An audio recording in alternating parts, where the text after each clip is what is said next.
Hello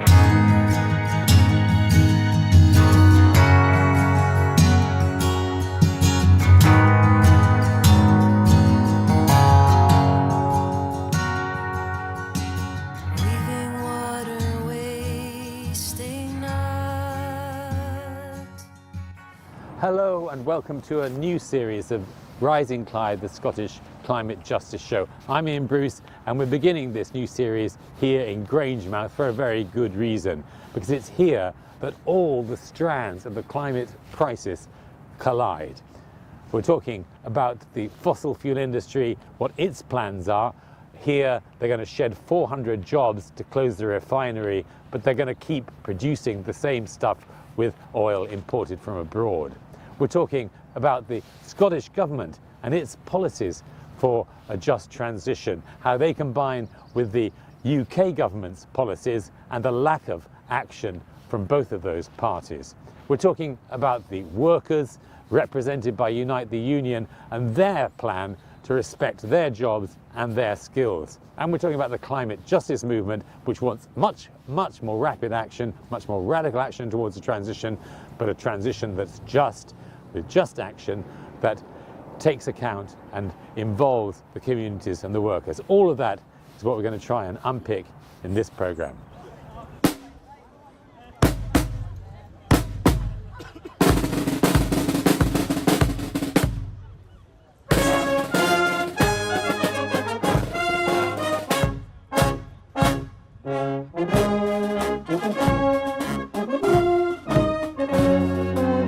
November 2023, the business announced that it would begin preparatory work to close Scotland's last oil refinery.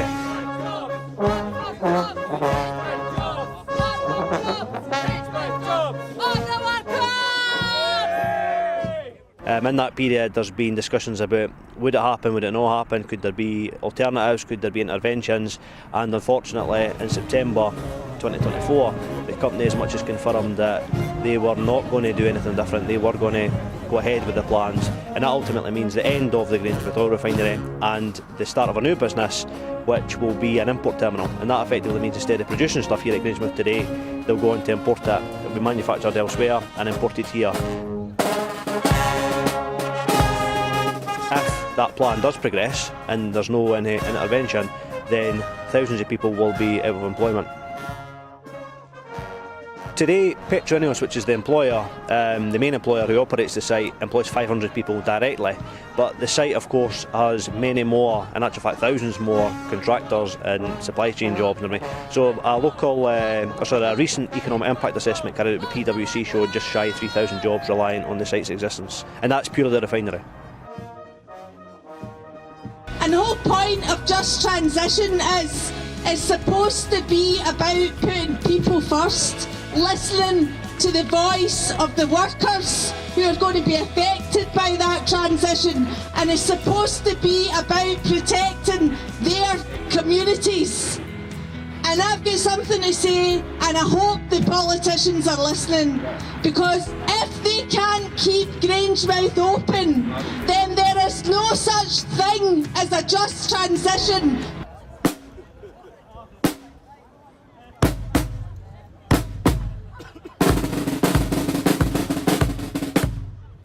So that was a little glimpse of the campaign to save Grangemouth over the last year. To talk about all this, we're very pleased to have with us Rosie Hampton. She's the Just Transition campaigner at Friends of the Earth Scotland. She's done a huge amount to build bridges between the climate movement and the trade union movement.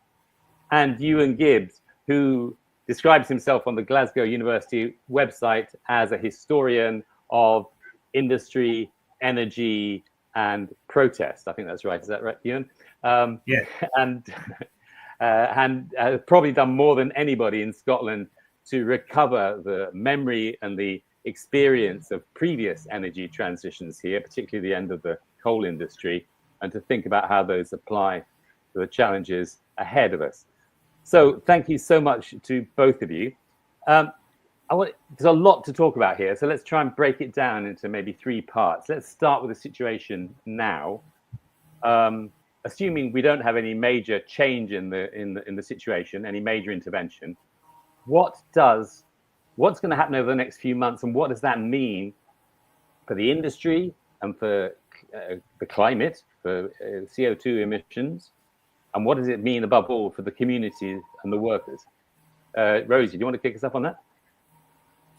Sure. So I think if we see the kind of continuation of Ineos's plan to convert the refinery, it's essentially a massive failure for Scotland in terms of any measure of a just transition in both industrial and climate justice terms. You know, there is nobody in the environmental movement who should be or can celebrate this. Ineos are still importing the same product that they otherwise would have refined previously. So they've admitted themselves that this move just offshores their climate emissions. There's nothing to say that this is part of a decarbonisation or a kind of energy transition agenda. The people that lose out as a result of this decision are the workforce and the community around it. And if Ineos are kind of given carte blanche by the Scottish and UK governments to behave in this way, then we're likely to see the same thing across Scotland with other kind of major employers industrially and kind of, you know, at major polluting sites, whether that's Peterhead or Mossmoran. Like the fact that they've kind of been enabled by an apathetic Scottish government to get away from this is really damning. So, you know, if there isn't a serious move to rethink the immediate closure of the refinery and engage properly with Unite and like a worker-led plan for transition, then I think it's a really shameful set of affairs, essentially. Yeah, thanks. Ewan, does this feel to you like a repeat of what happened with the coal industry, or is it a really very different situation? Well, I think the major distinction with the coal industry and the steel industry is who's making these decisions. The refinery Grangemouth, as we mentioned, is owned by Petroineos, which is a company that's a joint vehicle owned on the one hand by Ineos, a privately owned petrochemicals company and refining company that's primarily owned by and controlled by Jim Ratcliffe as the chief shareholder, and PetroChina, which is a subsidiary of one of the biggest oil companies in the world, which is a Chinese state-owned oil company. And so these key decisions are not being taken by government in the same way that they were with the closure of the coal industry. On the other hand, there are very, very obvious parallels. It's not an accident that the Keep Grangemouth Working Campaign, the campaign led by the workers in the Unite branch at the refinery, has said that the refinery workers are not willing to be the coal miners of the 21st century. They're looking, you know, at this closure, which is happening around the same time as the 40th anniversary of the miners' strike, and thinking about what happened in the settlements that surround Grangemouth and former coal mining settlements like Bowness and West Lothian, where many of the Grangemouth workforce come from. I think there's also another parallel that we're talking about the closure of essential energy infrastructure and the further loss of public control and influence and domestic control and influence in Scotland, which is being exposed through these decisions. And I think it's also really important to stress that, you know, a lot of time has passed now since November 2023, when Petroineos publicly announced its intention to close the refinery. I did research with my colleague Ryoko Shibe. We wrote a report for the Just Transition Commission, which your listeners can find on the JTC website, called Grangemouth Workers' Perspectives. And we interviewed and spoke to workers a year ago who were keen to develop a viable transition for Grangemouth to use their skills. And frankly, that window of now a year has passed, and now they're facing losing their jobs and being dispersed, and the Scottish economy is facing a great loss as well. And frankly, Scottish society is facing a great loss. Like, what is the message that comes from dispersing highly skilled workers potentially around the world and stating that we don't value them? These people should be central to a transition to a greener and more prosperous society. Okay, let's look a bit more at the response from the government, both in Westminster and in Holyrood. Actually, just before I ask you how you see that, let me just play this other clip from Chris Hamilton, the Unite convener at Grangemouth, and then we'll talk about that. There's been conversations about potential buyers. Again, that's not come to fruition. And of course, I suppose the biggest frustration for us as a workforce is the government intervention, or I should say lack of, because there was a general election campaign, of course, in July last year. The Grangemouth refinery in the future, it was a massive issue dominating not just this constituency but the neighbouring constituencies. The incoming Labour government did stand on a ticket of intervening and saving the Grangemouth refinery. We've got. Did they say that? We've got footage of Anas Sarwar on national TV saying he'll put hundreds of millions of pounds in and he'll save the jobs. So there's a growing frustration here of the promises that were made. And I should say, not just by the Labour government. Let's not forget that the closure was announced under a Conservative government. They sat on their hands with this issue. And unfortunately, I have to say the Scottish government have also been almost missing action on this issue. So it's been, as I said to a number of people, the Grangemouth workforce aren't frustrated through a lack of intervention because we somehow thought we were entitled to it as some sort of unqualified entitlement. We're angry because it was promised and it was suggested and it was said, and like I say, people voted on the basis of that in some cases. So as you said, Ewan, these are decisions made by private companies, not by the state as such. But missing in action, is that a fair summary, do you think, of the two governments' positions? Absolutely. And, you know, I think it's particularly shocking given the public-spirited and innovative campaign that the Grangemouth workers have mobilised over the past year or so. I attended an election hustings, actually, which was well attended in the Alloa that was held in Grangemouth by the campaign for the Alloa and Grangemouth constituency. It included both representatives from all the major parties. Brian Leishman, who was ultimately elected as a Labour MP for the area, you know, reiterated the position that Chris has explained there. To be fair to Brian Leishman as an individual, he has continued to campaign for intervention and, you know, a publicly led response to the closure and transition plan. But he's unfortunately been isolated. In the immediate aftermath of the election, Ed Miliband, the new Energy Secretary of the UK Labour government, you know, came to Grangemouth and seemed to be instigating some sort of renewed programme of public intervention. And he appeared to be doing that in concert with the Scottish government. Gillian Martin, the Energy Minister, was part of that too. I think ultimately the major flaw in this whole process was we're relying on private companies and foreign state-owned enterprises to take actions in the interest of Scottish workers and communities where these interests are fundamentally at odds with one another. And I think it's also important to stress, as Rosie has already underlined, that the decision to close the refinery is not being taken on a transition ground. It's not being taken to reduce emissions. We're simply going to import refined products from around the world, which is something we're already doing, which raises considerable questions about energy security, but also ethical questions about the environment and our meaningful commitment to actually transitioning, which Grangemouth could be a central site for. But instead, we're going to let that potential go at the moment, in no small part because of a lack, seemingly, of well-run initiative on the part of government and, you know, a continued commitment to a failed privatised market-led energy model, which, you know, your viewers and listeners have already suffered the consequences of in huge energy price rises in the last few years. Yeah.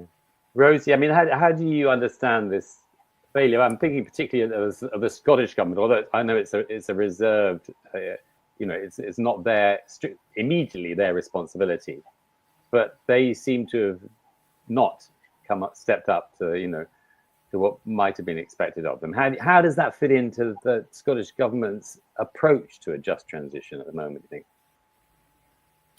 Well, I think Chris put it best by saying that they've been completely missing in action, which is, you know, which is embarrassing, given that even if you want to kind of trace it back to a particular moment, which I'm going to describe, but the climate crisis has been ongoing. The writing has been on the wall for a long time for the need for proper transition planning, investment, and pathways and support for workers. This is not something that should have caught them on the back foot, and that's true on a kind of structural level, but it's also true because they were aware of this as an option at Grangemouth. In February 2022, the story broke that the then Cabinet Secretary Michael Matheson had communications from Ineos to say a conversion to an import-export terminal was one of the things they were considering. And yet we saw no plan for Grangemouth. We saw no kind of material support for the workers. We saw no kind of, public anything on it, bar like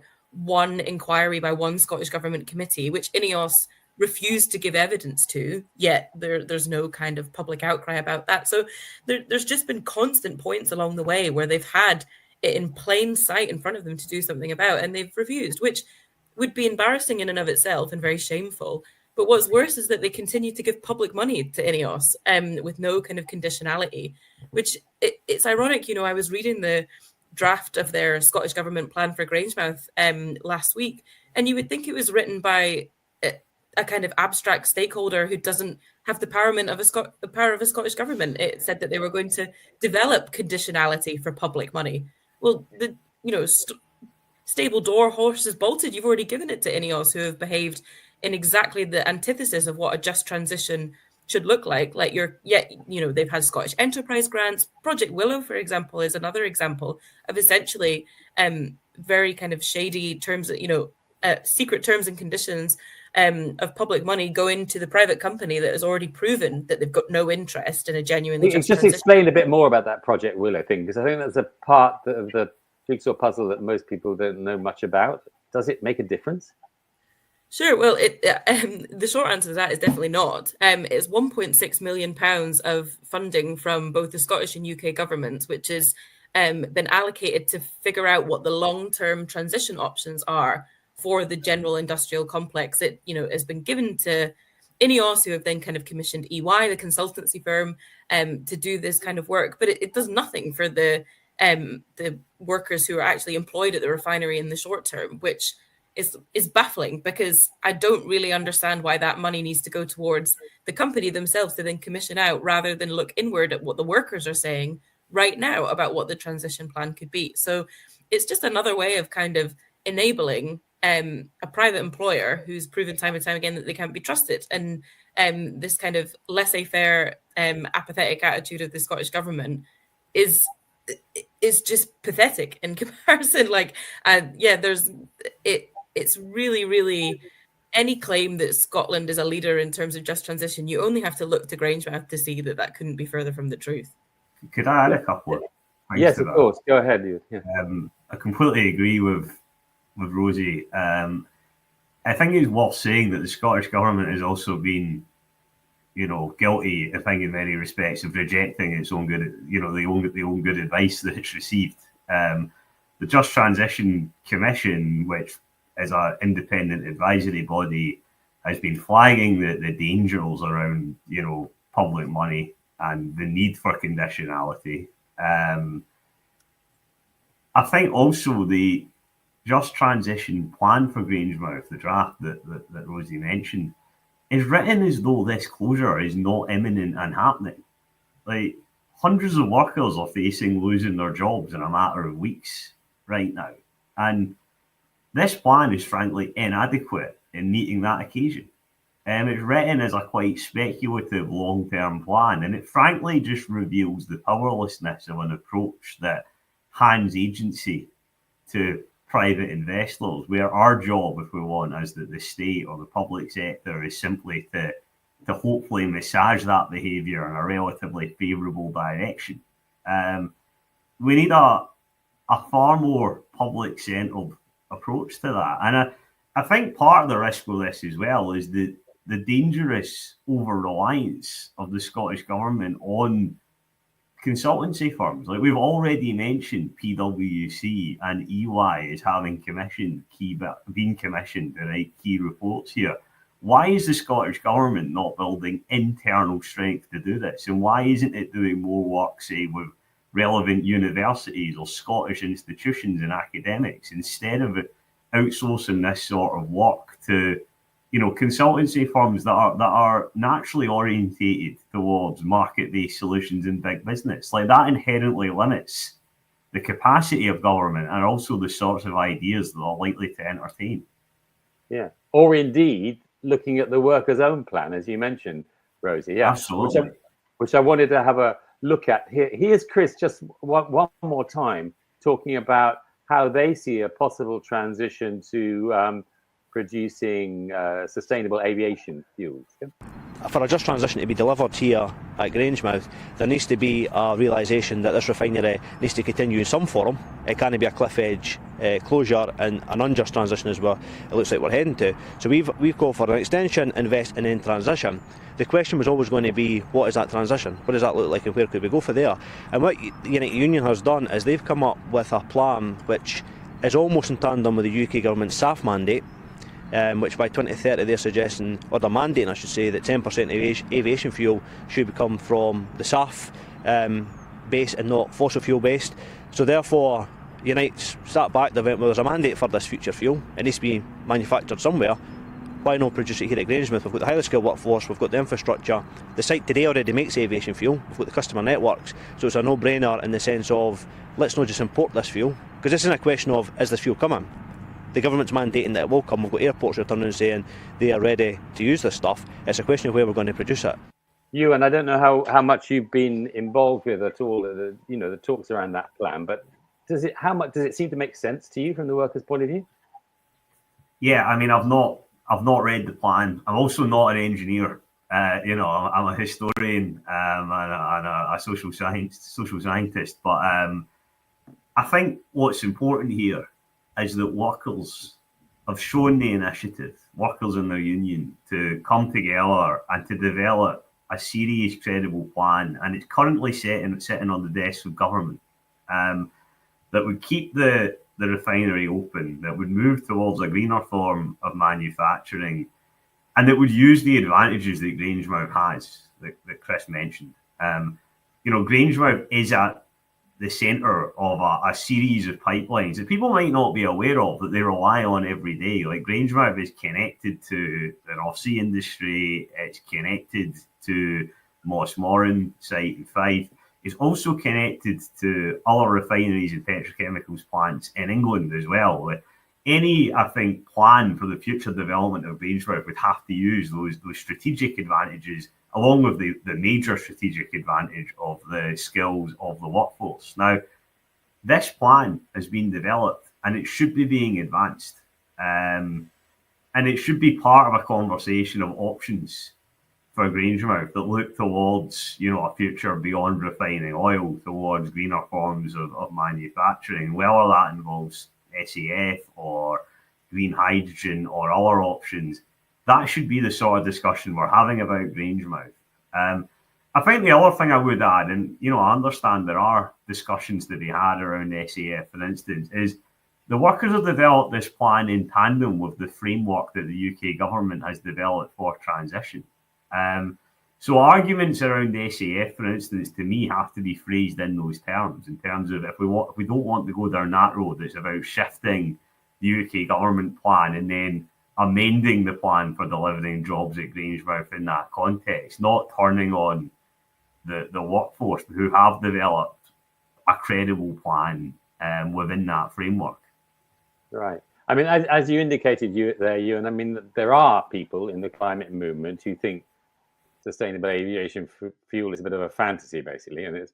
But so anyway, I wanted to get a bit more into that. But I spoke to Finlay Asher, who's an Scottish aviation engineer, who's been very active in the climate movement around decarbonising aviation, and he had a slightly more nuanced take on that. Let's have a quick listen to him. The future of Grangemouth is a really important trade union issue in terms of the fight for jobs. It's also really important in terms of industrial strategy for the UK. I'm an aviation worker and Grangemouth provides jet fuel to Glasgow, Edinburgh, Aberdeen and Newcastle Airport. So it's perfectly placed to provide the fuels of the future, alternative jet fuels that can help my industry decarbonise. Now, at the moment, there's different fuels being considered for Grangemouth, different options put forward. One of them is the easiest to do technologically. It's called HEFA, aviation biofuel, and it uses waste oil and fat as a feedstock, mostly used cooking oil. However, there just isn't that much used cooking oil in the UK and the world. We already import the majority of what we use for road transport biodiesel today from China and from Malaysia. And they already export more than they collect, so there's a really big risk that there's fraud in the supply chain and palm oil is being used, which leads to deforestation. As Michael O'Leary, the CEO of Ryanair, has said as well, there just isn't enough used cooking oil to power aviation for one day. So we really need to look a bit wider than that if we want a sustainable and scalable fuel that will genuinely provide jobs at Grangemouth for decades to come.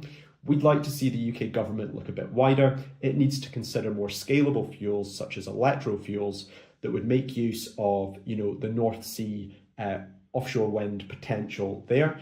We could produce green hydrogen potentially in Grangemouth, and we could test out different technologies and fuel production processes, making use of the skills, the talents and the expertise of the workers and helping to retain jobs there. Yeah, so there is clearly some slightly different points of view and approaches to this issue.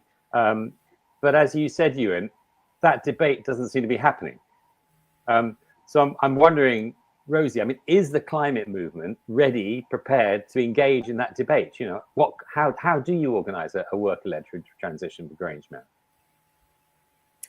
I think it touches on something that Ewan said, which I think is really important about how, yes, the kind of site-based worker-led transition are crucial. It's a key tenet of, workers being involved in the futures of their industry and kind of leading from their expertise and experience.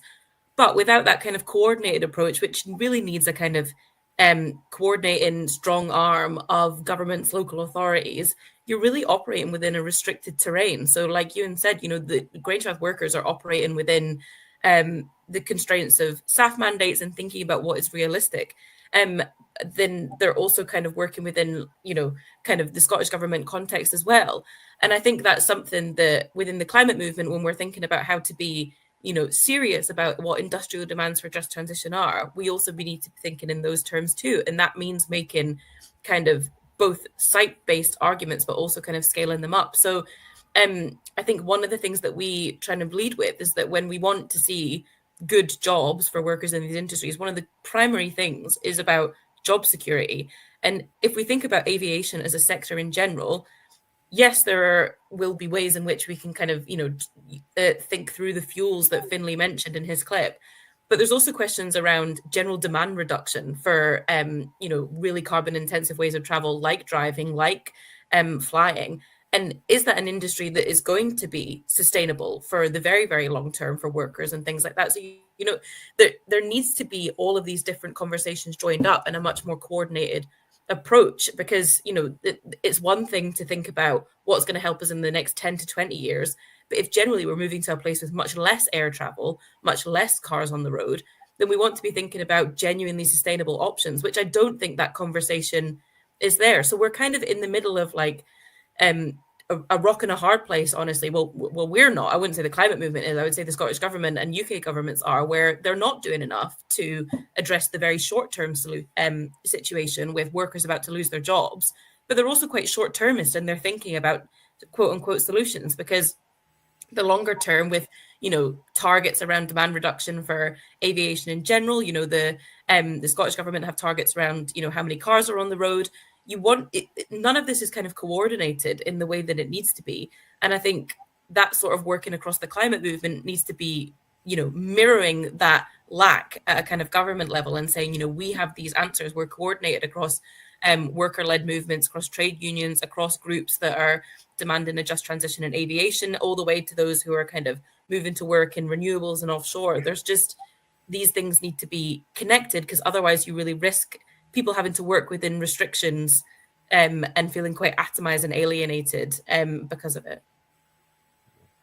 But it does pose a dilemma for the climate movement, does it not? I mean, I feel like that myself. A year and a half ago, or a bit more, I was at Climate Camp Scotland, camped outside Grangemouth, and the whole point of the camp basically was to demand the closure of Grangemouth. But now, of course, the same activists, are trying, most of them anyway, to support the workers at Grangemouth, and that looks like a conundrum, right? Just a couple of weeks ago, the 5 activists from This Is Rigged in Glasgow, who had occupied part of the Grangemouth plant back in 2023, were up in court at the Sheriff's Court in Falkirk. And I had a word with one of them, Lewis Conroy, and this is how he put how they feel about trying to support the workers now. What do we want? Climate justice! When do we want it? Now! What do we want? Climate justice! The maximum theoretical punishment for this particular trial is quite high. It could be a large fine, it could be unpaid labour, it could be custody in prison. So we don't know, we've never really been through a trial like this in Scotland before, so yeah, I don't really know what that outcome is likely to be. The oceans are rising and so are we! At the time, the demands of our campaign were for a just transition for oil workers into the much more guaranteed renewable sector. We can't go forward without renewable energy. We need people to work in that sector to operate the apparatus that will, the turbines and the solar panels, hydroelectric, etc. And so, those are highly skilled jobs. And there's a lot of overlap with the people who work in oil and gas at the moment. So it makes more sense, because we need to fill those roles urgently. It makes more sense to bring those skilled people from the oil and gas sector straight into renewable, rather than training up new people, because that's going to take longer anyway. So yeah, so it's really, really important to not leave the workers behind. We need all of the oil and gas workers. We need them all on our team. So, Rosie, back to you again.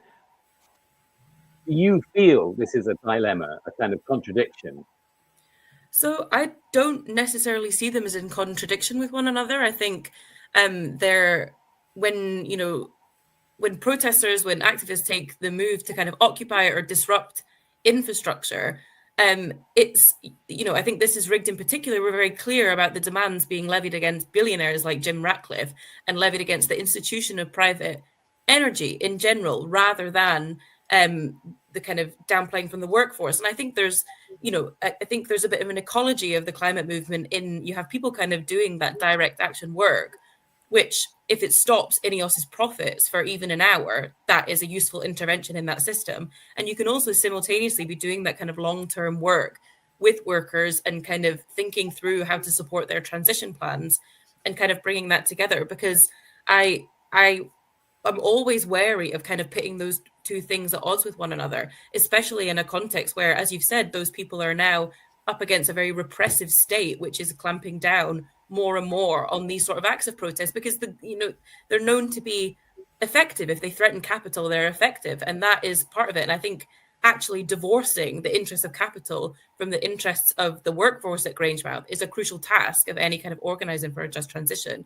And I think direct action and investing in worker-led plans exemplifies that point. So I definitely think it's a difficult one to articulate in terms of, getting it on, communicated to a broader audience, communicated to workers as well. But I think when you actually drill down to the nuts and bolts of what's going on, those two things are not in contradiction with each other and are working from the same playbook. So I think it's very reasonable to see the same people who were outside Grangemouth in 2023 saying no to Jim Ratcliffe, mass profits, like Grangemouth, needs a transition plan. That is still within the same vein of organising as the same people being on that march last summer to say, pause the closure, think about a transition plan. I don't think those are two contradictory positions, and I actually think communicating that is a really important part of our general organising project. Ewan, the conversations you had with workers at Grangemouth over the last year or so, does that relationship with the climate movement and the climate crisis, indeed, more generally, does that come up? Is that an issue? And how do they see it? How do you see it, that relationship? Yeah, I mean, Ryoko and I, are very lucky that workers spoke to us, and they spoke to us mostly in about a year ago, so sort of February, March last year. And that was the context of after the closure announcement, really before the union campaign had begun. So I really didn't feel the workers were recycling positions they'd heard elsewhere. And we asked them about climate change and the environment. And firstly, I want to say that these workers are not climate denialists, and they're energy workers. They understand how energy systems work, and they understand their relationship to the environment. And they were very keen to be part of a transition towards greener manufacturing. They articulated scepticism towards current plans for just transition in Scotland because these plans are not fleshed out. They don't see where their jobs and their futures lie in them. But they were overwhelmingly in favour of a plan towards a greener and more sustainable form of manufacturing at Grangemouth. And the key contingency there was local employment. It's important to note that Grangemouth has been suffering from the impacts of a sustained period of decades of disinvestment and job losses. This refinery closure is the end or another episode in a longer experience that Real Koshibi's research, for instance, has emphasised. The workers I interviewed included younger workers who hope for a future, who served an apprenticeship and taken up highly skilled specialised positions. They also included older workers who experienced the lockout in 2013 when they suffered a major defeat. The trade union suffered significant setbacks.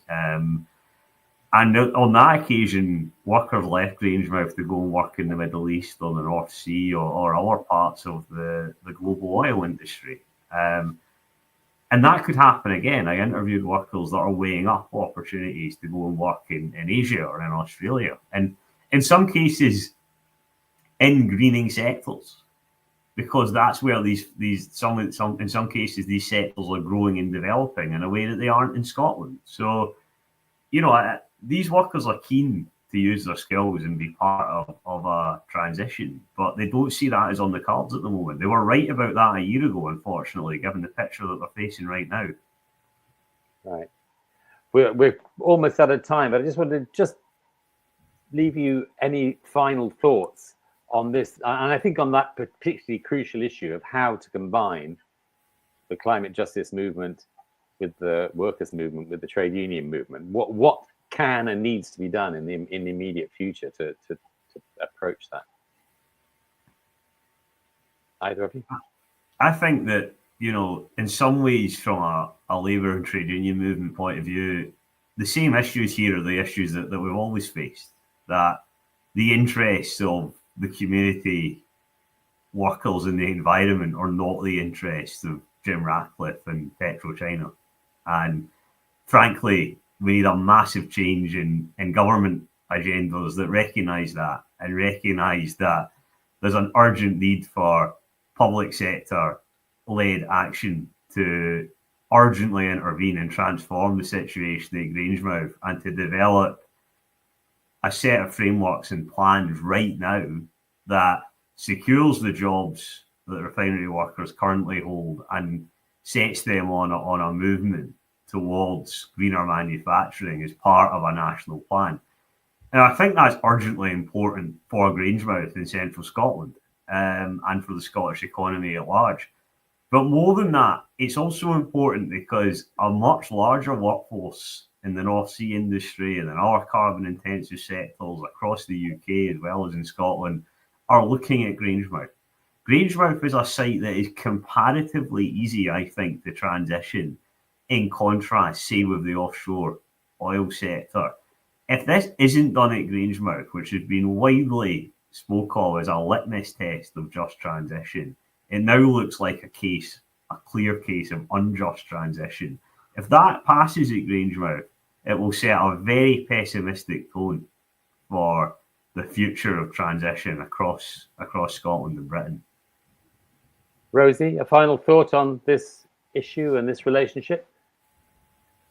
Yeah, I really couldn't agree more with Ewan's kind of concluding points. I think from a climate movement perspective, it really hits home that we cannot be campaigning for phase out of oil and gas without concrete just transition demands, taking seriously the issues of industrial policy and building those coalitions forward, because it is so easy for the right, it is so easy for business and industry like Petroineos or elsewhere to say that they are the ones that have workers' interests at heart, and either place themselves as kind of the ones who have the climate at heart, greenwashing, etc., or position themselves in opposition to net zero and that agenda in a really reactionary ways. And I think the most powerful thing that we can do is actually build across those two movements and build a really strong core of solidarity that says, no, we are the ones that have the interests of our communities and our jobs and our workforce at heart. And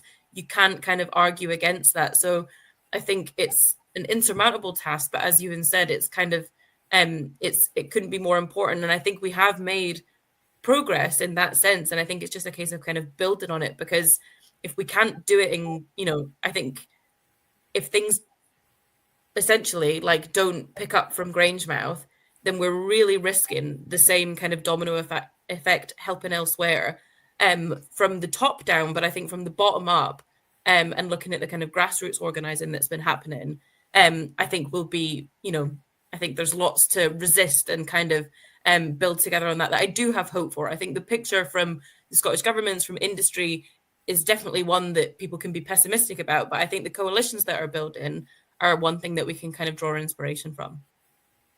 That's great. Thank you so much. We're right out of time there, but there's a really, really important point. And as Chris Hamilton said, this is possibly the industrial issue of a generation for Scotland, Grangemouth, and I'm sure it's a subject we'll be coming back to.